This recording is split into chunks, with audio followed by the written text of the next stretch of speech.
Bismillah wassalatu wassalamu ala rasulillah Muhammad ibn Abdullah wa ala alihi wa ashabihi wa atba'ihi wa mawala.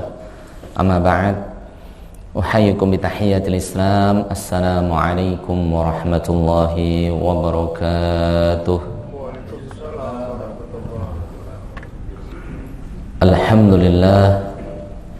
Alhamdulillahi ala nikmatil imani wal islam wal amni wal aman.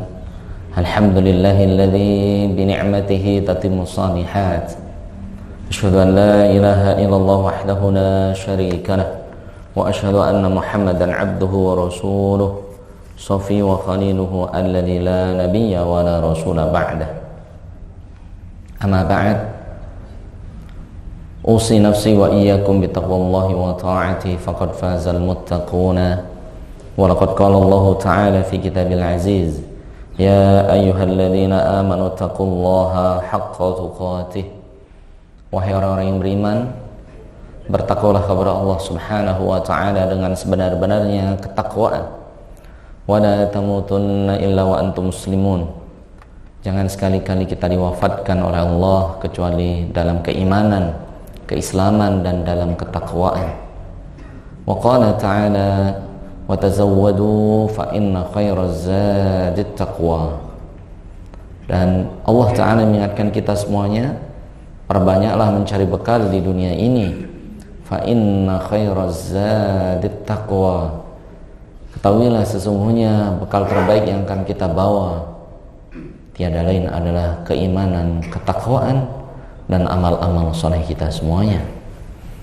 Dan Nabi alaihi salatu wassalam beliau bersabda dari sahabat Anas bin Malik radhiyallahu ta'ala anhu, Rasulullah sallallahu alaihi wasallam beliau bersabda, yutba'ul mayyita thalathah, ahluhu wa maluhu wa amaluhu, fayarji'u athnan wa yabqa amaluhu. Dan Nabi sallallahu alaihi wasallam beliau mengingatkan kita semuanya, sesungguhnya yang mati pasti akan diikuti oleh tiga hal. Ahluhu, keluarganya akan menghantarkannya sampai kuburannya. Wa maluhu, hartanya, jabatannya, kendaraannya akan menghantarkan sampai kuburannya. Fayarji'u athlan, tapi dua hal itu akan meninggalkan kita. Ketika kita sudah masuk tanah, keluarga kita pun akan meninggalkan kita. Ketika kita sudah berada di dalam tanah, harta dan jabatan pun akan kita tanggalkan. Wa yabqa amaluhu. Dan Nabi SAW beliau bersabda, yang menemani ia tiada lain adalah amal-amal solehnya. Jamaah sholat zuhur Masjid Al-Ahnaf rahimani wa rahimakumullah. Fayarji'u athnan rahimani wa rahimakumullah, ia tiada lain adalah amal-amal solehnya. Jamaah sholat zuhur Masjid Al-Ahnaf rahimani wa rahimakumullah, azani wa azzakumullah Allah subhanahu wa ta'ala. Alhamdulillah, segala puji bagi Allah Subhanahu wa Ta'ala alladzi ni'matihi tatimmu shalihat, yang pada siang hari ini tanggal 1 Sya'ban 1447 Hijriah, bulan yang penuh barakah, bulan yang luar biasa di tanggal 1 ini, sehingga Sya'ban itu adalah bulan syahrun yurfa'ul a'mal, bulan di mana amal-amalan kita itu hadirkan di hadapan Allah, diangkat di hadapan Allah Subhanahu wa Ta'ala. Maka Rasulullah SAW bersabda, wa uhibbu ayyufa'amali wa asaim, dan saya sangat bahagia ketika amal-amalan di bulan Sya'ban diangkat di hadapan Allah dan saya memperbanyak puasa. Di Sya'ban ada bulan terbanyak puasa Nabi SAW setelah Ramadan, itu adalah bulan Sya'ban. Kedua kalinya salawat dan salam mari bersama-sama kita bacakan kepada Nabi kita tercinta Nabi Muhammad sallallahu alaihi wasallam wa ala alihi beserta keluarganya wa sahabat-sahabatnya wa atba'ihi, para pengikutnya, wa man tabi'ahum ihsan ila yaumil qiyamah. Dan semoga kita termasuk menjadi umat Nabi SAW yang kelak semua kita mendapatkan syafaat pertolongan dari Nabi kita SAW. Dan semoga kita bisa kumpulkan bersama Nabi kita tercinta SAW surga Allah kelak yaumil qiyamah. Amin ya rabbal alamin. Jemaah rahimani wa rahimakumullah yang dimuliakan Allah Subhanahu wa Ta'ala, sekali lagi mengingatkan tamu bulan Sya'ban tepatnya tanggal 1 hari ini Selasa 1 Sya'ban 1447 Hijriah. Mari kita muliakan bulan Sya'ban, karena Sya'ban adalah Rasul ingatkan syahrul yufalu anhu katsir minan nas. Rasul mengingatkan Sya'ban ini bulan yang terabaikan, bulan yang terlalaikan. Kenapa? Karena banyak orang berharap Ramadannya, padahal Ramadan 30 hari lagi. Allah belum tentu umur kita sampai bulan Ramadan, tidak ada jaminan jemaah. Sehingga Rasul mengingatkan dzalika syahrun yufalu anhu katsirun minan nas. Sya'ban ini bulan yang sering manusia abaikan, yang dia sibukkan Ramadannya. Saya Ramadan mau baca Al-Quran sampai khatam, nanti saya bulan Ramadan bersedekah, nanti saya bulan Ramadan nanti padahal masih di bulan Sya'ban. Yufalu anhu katsirun minan nas. Di mindset manusia itu sudah terfokuskan Ramadan. Bahkan kalau ibu-ibu sudah, tapi jangan lupa sisihin uang buat apa? Beli baju lebaran. Lebaran masih 2 bulan lagi jemaah. Kita masih di bulan Sya'ban. Ya, sampai lebaran saja kepikiran. Jadi yufalu anhu katsirun minan nas. Jadi manusia sering mengabaikan bulan apa? Sya'ban ini. Pada bulan Sya'ban itu bulan yang sangat agung jemaah, bulan yang sangat mulia. Apa jemaah bulan yang sangat mulia? Ya. Dari berbagai hadis, misalnya dari Ummul Mukminin Aisyah radhiyallahu ta'ala anha, juga dari Abu Salam radhiyallahu ta'ala anhu, bahwasanya ra'aitun Nabi, saya melihat Nabi sallallahu alaihi wasallam ini mastakmal syahran min Ramadan ila Sya'ban. Rasul tidak pernah memperbanyak puasa seperti Ramadan, yaitu mainkan bulan Sya'ban. Jadi Rasul itu perbanyak puasa di bulan Sya'ban. Istakmal, hampir-hampir seolah Rasul itu puasa 1 bulan, hampir-hampir. Saking Rasul itu memperbanyak puasa di bulan Sya'ban, memperbanyak puasa di bulan Sya'ban. Bisa antum dengan puasa Daud sehari puasa, sehari tidak, 15 hari. Bisa dengan puasa Senin Kamis, berarti 1 bulan. Berapa? 8 kali tambah ayam bid, 13, 14, 15, 11 hari. Ini luar biasa. Jadi Rasulullah tidak pernah memperbanyak puasa. Ya kalau Ramadan dah 1 bulan penuh, itu bulan Sya'ban. Kemudian para sahabat bertanya, ya Rasulullah, kenapa engkau memperbanyak puasa di bulan Sya'ban? Maka jawaban Rasul, li'annahu syahrun yufa'ul a'mal. Karena di bulan Sya'ban lah amal-amal kita semua diangkat di hadapan Allah. Ya, amal-amal kita semua itu diangkat di hadapan Allah, diperiksa oleh Allah, disampaikan kepada Allah Azza wa Jalla. Itu di bulan apa jemaah? Sya'ban. Kalau mingguan itu dari Senin dan Kamis, maka ada puasa Senin Kamis, itu adalah hari di mana diangkatnya amal, sehingga Rasul puasa Senin, puasa Kamis. Dan di bulan Sya'ban Rasul perbanyak puasa, karena disitulah Allah mengangkat amal-amal kita sedang diperiksa oleh Allah. Karena Rasul mengingatkan, wa uhibbu an ayyurfa'a li wa ana sha'im. Dan saya sangat bahagia, sangat gembira ketika amalku diperiksa oleh Allah, dihadapkan di hadapan Allah, wa ana sha'im, dan amalanku diperiksa dan saya sedang berpuasa. Jadi Rasulullah SAW itu bahagia ketika amal-amalan beliau diperiksa oleh Allah dan beliau sedang apa? Berpuasa. Nah, ini jemaah, wallahi ketika amal kita sedang diperiksa kemudian kita sedang berpuasa, pasti Allah akan menilai dengan penilaian yang lebih baik, lebih sempurna. Mungkin puasa kita, sholat kita tidak sempurna, mungkin bacaan Quran kita masih macet-macet, mungkin puasa sunnah kita masih ada unsur kemaksiatannya. Kemudian mau diperiksa oleh Allah, kemudian kita sedang puasa, maka Allah yang Rahman yang Rahim, ya nggak tega kalau nilai kita kok C gitu kan ya. Maka oleh Allah ketika kita puasa, ya Allah, masa ya kita sudah rajin puasa, rajin ibadah, nilainya tetap buruk di hadapan Allah. Jadi kita berharap pada Allah, Allah itu menilai amalan kita di bulan Sya'ban dengan nilai yang baik, ya, dengan kita apa? Memperbanyak puasa di bulan Sya'ban tersebut.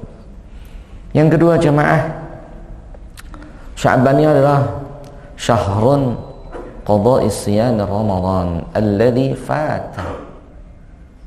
Bahwasanya bulan Sya'ban ini adalah bulan terakhir kita membayar puasa Ramadan yang terlewat di tahun lalu, ya. Itu terakhir sekarang, Pak, ya.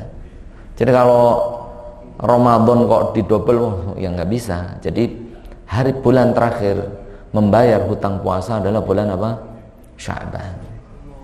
Bahkan Ummul Mukminin Aisyah radhiyallahu taala anha, jadi Ummul Mukminin sendiri yaitu Aisyah, istri Nabi tercinta sallallahu alaihi wasallam, beliau mengatakan bahwasannya la astati'ul qada' as-siyam illa fi Sya'ban. Saya itu biasanya menyempurnakan membayar hutang puasa itu di bulan Sya'ban ya. Jadi Bapak Ibu yang punya istri atau yang punya anak perempuan, itu kita berkewajiban mengingatkan istri kita, anak perempuan kita, ini sudah masuk Sya'ban. Bagi yang punya hutang-hutang puasa, maka ini adalah bulan terakhir untuk membayar apa? Hutangnya ya. Jadi ingatkan semuanya jemaah, yang punya anak perempuan, yang punya istri ya, ingatkan, Ustaz saya masih jomblo. Kita doakan yang jomblo semoga di bulan Ramadan sahurnya sudah sama istrinya yang gitu. Amin ya rabbal alamin. Atau yang duda, kita doakan semoga di bulan Ramadan sahur bersama istrinya. Amin. Akhirnya dicepatkan jodohnya begitu. Jadi gitu, ingatkan. Jadi yang belum punya istri ya berdoa kepada Allah biar nggak sahur sendirian. Itu benar jamaah. Sahur yang paling sedih itu ketika sahur masak mie sendirian. Sedih banget itu, sudah nangis itu ya Allah ya. Tapi kalau sama istrinya walaupun hanya dengan mie, super mie itu nikmat sekali ya. Ini jemaah ya. Pak Aidin ngerasain nggak ya? Oh dulu saya di proyek gitu ya. Sahur sendirian nangis ya. Ini jemaah.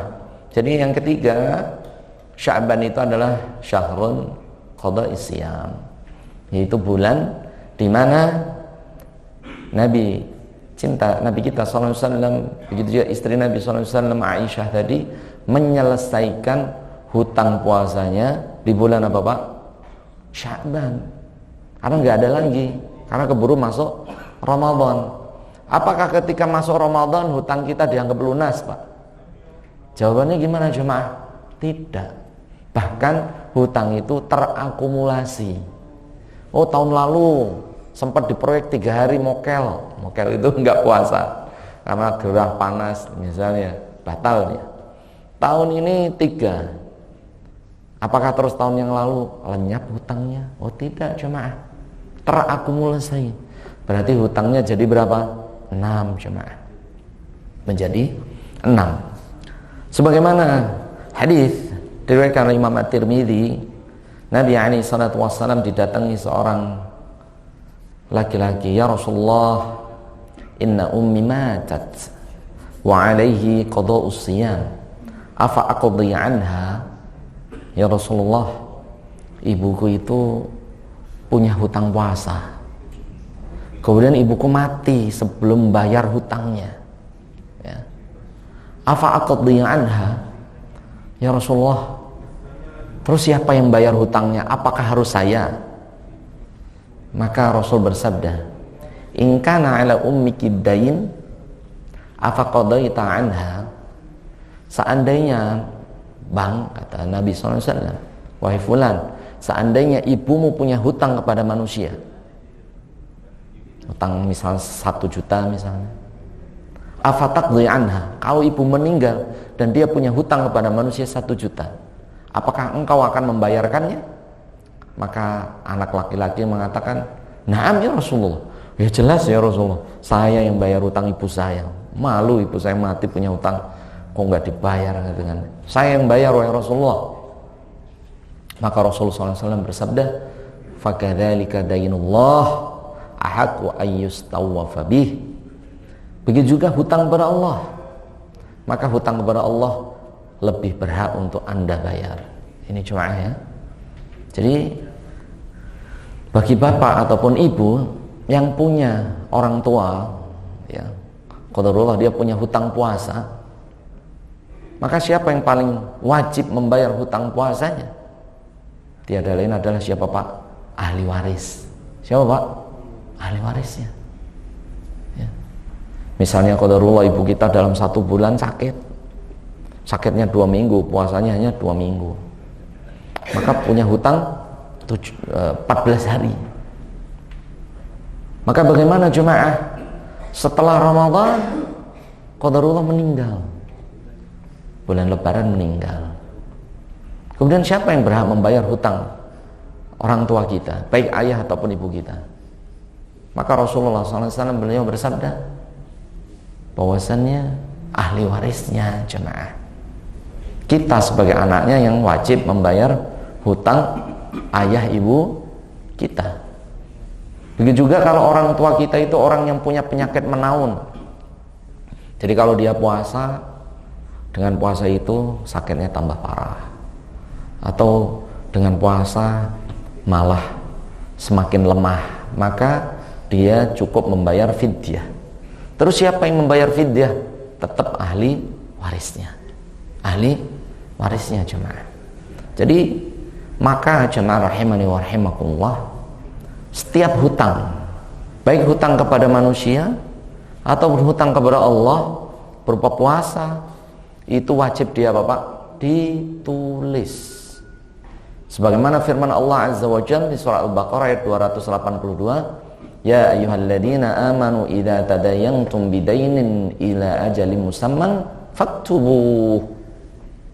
Wahai orang-orang yang beriman, ketika kalian punya hutang, hutang ini umum, tapi dalam ayat ini hutang kepada manusia, maka Allah memerintahkan faktubuh, maka hutang itu wajib dicatat, wajib ditulis. Wastashidu syahidaini min rijalikum. Kalau kita sudah menulis fastashidu syahidaini min rijalikum, maka hutang kita itu harus diketahui 2 orang laki-laki.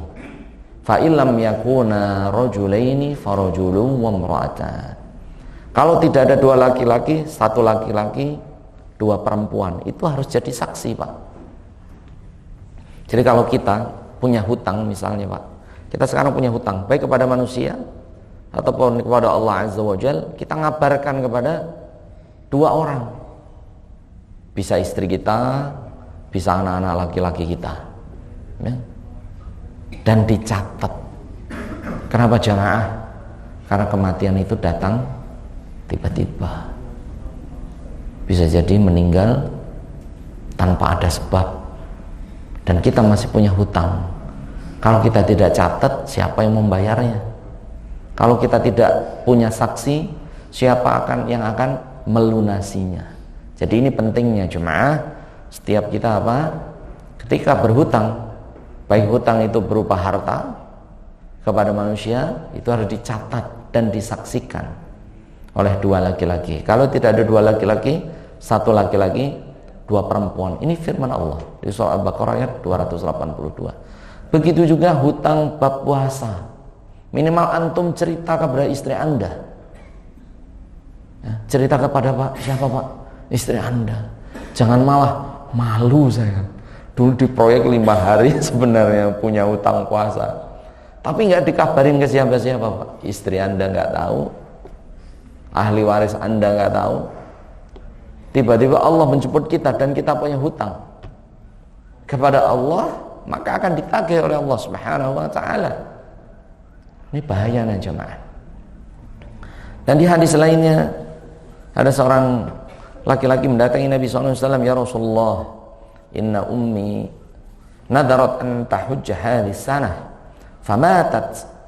Ya Rasulullah, sesungguhnya ibuku itu punya hutang untuk berhaji.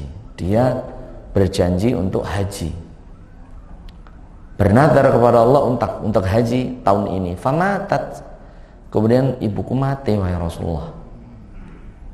Afa ahajju anha, apakah kami sebagai anaknya wajib membadalkan hajinya? Maka Rasul bersabda, fakana dainullahi ahaqqu ayyustawafih. Hutang kepada Allah itu wajib dilunasi, ya. Begitu juga jemaah, ya, ketika orang tua kita, ya, dia bernadar kepada Allah untuk haji dan dia mampu secara materi, kemudian apa jemaah? Kemudian dia keburu mati, maka jemaah apa yang terjadi jemaah? Maka kita wajib membadal hajikan orang tua kita, ya. Ini banyak jemaah Itu dalam bab fikih itu ada namanya babu badril haji. Jadi bab membadalkan haji. Membadalkan haji ini kalau orang tuanya kaya, mampu, kemudian dia kaya nih Pak, kaya, artinya hartanya berlebih, dan dia berkewajiban haji, kemudian keburu mati dan harta warisannya banyak, ya, maka anaknya wajib membadal hajikan, ya, membadal hajikan karena hartanya banyak, ya, dan dia sudah berkewajiban haji. Dia misalnya sudah bayar DP untuk haji 25 juta, kemudian belum haji keburu meninggal, maka anaknya wajib membadalkan, atau nanti hajinya yang membadalkan anaknya. Ini wajib jemaah. Jadi di zaman Nabi SAW pun ada seorang laki-laki, beliau ketika haji mengatakan labbaik Allahumma hajjan li syubrumah. Nah, jadi orang ini berniat menghajikan saudaranya yang namanya Syubrumah. Beliau berdoa, labbaik Allahumma hajjan an Syubrumah. Ya Allah, kami memenuhi panggilan haji untukmu atas nama Syubrumah. Maka Rasulullah SAW memanggil fulan ini. Wahai fulan, dipanggil oleh Nabi SAW. Mana Syubrumah? Siapa yang kau badalkan namanya Syubrumah itu? Ya Rasulullah, innali akhun. Ya Rasulullah, saya punya saudara laki-laki, dia kaya ya Rasulullah, kemudian dia mati, kemudian saya membadal hajikan untuknya dengan hartanya, dengan harta Syubrumah. Maka Rasul bertanya, atahujjah an nafsik, kamu sudah haji untuk dirimu sendiri belum? Maka laki-laki ini mengatakan, lah ya Rasulullah, belum ya Rasulullah, saya miskin, jadi saya nggak punya duit, saya menghajikan untuk saudara saya sedangkan saya belum haji. Maka Rasul bersabda, hujjah an nafsik thumma an Syubrumah. Engkau haji dulu untuk dirimu sendiri, baru engkau membadal hajikan untuk saudaramu, siapa namanya Pak? Syubrumah. Jadi jemaah, hutang kepada Allah itu wajib apa? Dilunasi. Wajib jemaah, ya. Wajib dilunasi, ya. Misalnya mohon maaf ya Bapak ya, mohon maaf sekali lagi, misalnya orang tua Anda kaya, buktinya apa? Harta warisannya banyak, punya sawah, punya kebun, punya rumah gitu. Wallahi jangan Anda bagi langsung Pak. Yang perlu dipikirkan yang pertama apa Pak? Maslahat untuk mayit. Yang pertama apa? Siapa tahu mayit itu punya hutang. Maka harta itu, kalau Anda baca surat An-Nisa surat keempat ayat 11-20, jadi uang harta dari warisan itu dibayarkan untuk hutang mayit tersebut. Siapa tahu dia punya hutang kredit, baik kredit rumah, kredit motor, kredit kendaraan, apalagi hutang kepada manusia. Kefulan punya hutang 5 juta, kefulan punya hutang 10 juta, diakumulasi terlebih dahulu jemaah, baru dikeluarkan dari harta warisan itu untuk membayar apa Pak? Hutangnya. Kalau masih sisa dan mampu untuk haji Pak, hajikan orang tua kita Pak. Jangan dibagi langsung, kasihan Pak, ya, kasihan jemaah. Badal haji itu nggak terlalu mahal, ya, bukan promosi jemaah, kita juga punya gitu ya. Itu sekitar badal haji itu 15 sampai 20 juta. Itu badal apa Pak? Haji. Itu dibadalkan Pak orang tua kita Pak. Kasihan dia. Ya. Rukun Islam kan kelima Pak. Syahadat, sholat, puasa, zakat, yang terakhir apa Pak? Haji. Ya. Haji Pak, dibadalkan jemaah. Karena di zaman Nabi SAW, Rasulullah melegitimasi seseorang yang menghajikan orang lain, yang orang lain itu kaya tapi mati sebelum haji. Maka Rasul bersabda, hujjah an nafsika thumma an Syubrumah. Wahai fulan, engkau harus haji untuk dirimu sendiri, kalau sudah haji baru bisa membadal hajikan untuk saudaramu yang namanya tadi siapa? Syubrumah. Ini jemaah. Ini jemaah rahimani wa rahimakumullah. Jadi sekali lagi, Sya'ban itu adalah bulan membayar hutang jemaah. Ya, terutama hutang puasa. Ya. Jadi diingat-ingat benar jemaah, hutang puasa kita berapa nih? 1 hari, 2 hari, 3 hari. Mari kita bayarkan di sekarang jemaah, di bulan Sya'ban ini. Mumpung sekarang baru tanggal 1. Masih ada 29 hari lagi ke depan. Waktu yang sangat luas, ya, memperbanyak puasa. Dan yang keempat, Sya'ban adalah Syahrus Siqayah.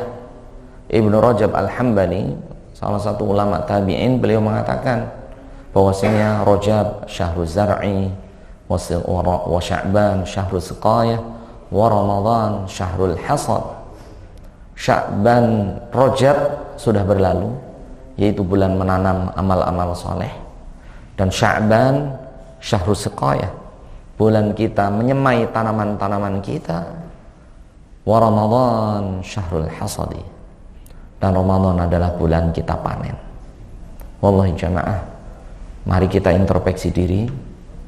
Mohon maaf, ada orang-orang yang dia hidup di bulan Ramadan, tapi selama Ramadan itu tidak bisa khatam Al-Quran. Ada tidak jemaah kira-kira? Ya, mari kita introspeksi diri kita masing-masing. Kok kita sudah berapa puluh Ramadan ini nggak selesai baca Al-Quran di bulan Ramadan, tidak khatam Al-Quran walau sekali. Itu rupanya kuncinya itu di bulan Rajab dan Sya'ban, dan kita belum terlambat jemaah. Wallahi, orang yang tidak latihan baca Al-Quran di bulan Sya'ban, mustahil dia bisa khatam Al-Quran di bulan Ramadan, Pak. Walaupun serius orang ini, tapi kalau Sya'ban nggak mulai latihan, Ramadan nggak akan khatam, Pak. Al-Fatihah sampai Anas nggak selesai. Nggak selesai jemaah. Nggak selesai jemaah. Kenapa? Karena tidak dilatih di bulan Sya'ban. Masih ada 29 hari lagi kita untuk latihan jemaah, untuk menggapai apa? Target 30 juz itu seolah-olah lari 30 kilo, Pak. Jauh banget 30 kilo ini, sini mana kira-kira? Jauh ya, 30 kilo. Sini Monas kurang lebih jauh, kurang jauh itu. 30 kilo jemaah.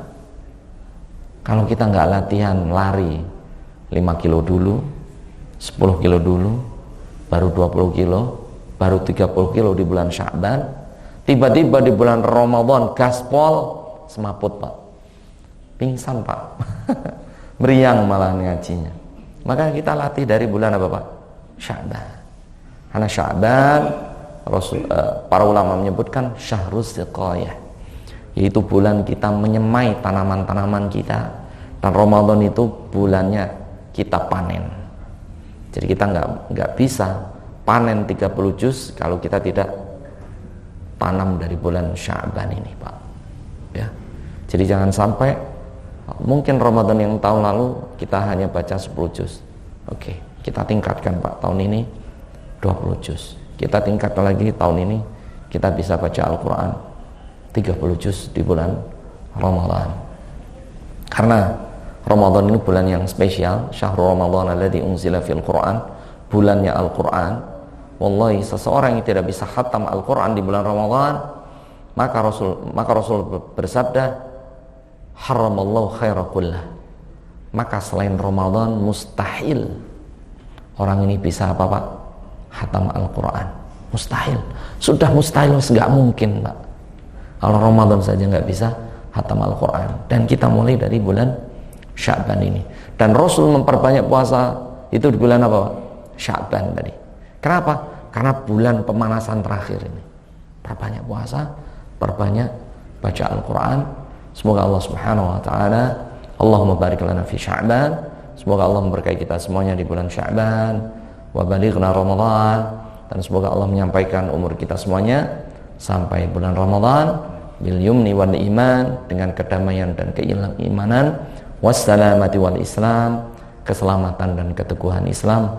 Rabbi wa rabbunallah, Rabb kita semuanya adalah Allah Subhanahu wa taala. Mari kita berdoa bareng-bareng. Allahumma sallimna ila Ramadan wa sallim lana Ramadana wa tasallamhu minna mutaqabbala. Allahumma barik lana fi sya'bana wa balighna Ramadana. Amin ya rabbal alamin. Dan kita berdoa yang terbaik untuk waskita karya, semoga selalu dalam perlindungan Allah Subhanahu wa taala, dijaga oleh Allah Subhanahu wa taala, dilindungi oleh Allah Subhanahu wa taala. Amin ya rabbal alamin. Waktu juga yang memisahkan kita semua. Ada pertanyaan dari Bapak Ibu rekan-rekan sekalian? Silakan. Dari Pak siapa? Satu pertanyaan yang masih bolehlah 2 menit 3 menit. Siap. Waalaikumsalam warahmatullahi wabarakatuh. Siap. Ketika di bulan Rajab dan Sa'ban kita belum sampai 30 juz. Ini di bulan Ramadan apakah kita teruskan sampai 30 juz atau kita mulai dari juz pertama lagi? Masya Allah, barakallahu fiik. Tayyib, pertanyaan dari Pak siapa? Tarsono. Karsono. Siap Pak Karsono. Barakallahu fiik, beliau bertanya ya, Pak Karsono, beliau bertanya. Misalnya kita sudah rutin baca Quran, gitu ya. Misalnya bulan Rajab 10 juz, udah rutin per bulan ya. Atau di bulan Sya'ban 10 juz, berarti 20 juz. Ya. Kan nggak khatam berarti masuk Ramadan ya. Masuk Ramadan berarti masih surat, misalnya surat Asy-Syu'ara atau Yasin juz 23 ya. Ya, misalnya surat ke-36 itu surat Yasin. Misalnya sampai surat Yasin juz 23 itu baru masuk surat Yasin di awal Ramadan. Maka bagaimana? Apakah kita biar 30 juz kita ngulang dari Al-Baqarah lagi? Jawabannya nggak perlu, lanjutkan saja. Lanjutkan saja Pak. Anda melanjutkan surat Yasin, kemudian Shafat, kemudian Shad dan seterusnya. Terus. Kemudian diperbanyak di situ. Kan kalau sampai Yasin itu juz 23 ya. Berarti Yasin sampai An-Nas 7 juz. Berapa Pak? 7 juz. Maka di bulan Ramadan ditambah 23 juz. Perbanyak baca di bulan Ramadan sehingga kita bisa khatam Al-Quran di bulan Ramadan ya. Karena Rasul mengingatkan, man hurrima khairaha faqad hurim. Seseorang yang terhalangi kebaikan Ramadan, maka selain Ramadan kebaikan itu semakin terhalangi. Kalau Ramadan nggak bisa khatam Al-Quran walau sekali, mana mungkin di bulan Syawal Pak, lagi lebaran, mudik, puasa aja kadang puasa Syawal aja kadang kebablasan gitu ya. Jadi kalau Ramadan nggak mengeluarkan zakat di selain Ramadan semakin berat. Di bulan Ramadan nggak bisa qiyamul lail, di selain Ramadan semakin berat. Kenapa? Karena di bulan Ramadan itu suffidatus syayatin. Syaitan saja dibelenggu kita kalah, apalagi setan dibuka ya, tambah semakin nggak kuat jamaah. Ya itu jamaah ya. Ini jamaah ya. Wallahu taala a'lam bishawab. Jadi bacaannya untuk Pak Karsono lanjutkan saja. Lanjutkan saja sampai selesai An-Nas. Tapi selesai An-Nas biar jadi 30 juz ya Anda baca lagi Yasin, habis itu Shafat, kemudian Shad sampai An-Nas, lanjut lagi sampai ketemu surat Saba Yasin. Nah, sampai surat Saba ini berarti selesai 30 juz. Nah, ini pahalanya luar biasa di hadapan Allah Subhanahu wa taala. Jadi nggak perlu diburu-buru, lanjutkan sesuai kebiasaan. Tapi di bulan Ramadan ekstra. Karena memang syahrul Ramadan alladzi unzila fil Qur'an. Itu bulannya membaca Al-Quran. Wallahu ta'ala a'lam bishawab. Baik, semoga memberikan ilmu yang bermanfaat untuk kita semua. Ada pertanyaan lagi Bapak Ibu? Tidak ada? Akhirul kalam. Baik, kita akhiri bersama dengan membaca hamdalah. Alhamdulillahirabbil alamin. Kita tutup dengan doa kafaratul majlis. Subhanakallahumma wa bihamdika asyhadu an la ilaha illa anta astaghfiruka wa atubu ilaika. Wassalamualaikum warahmatullahi wabarakatuh.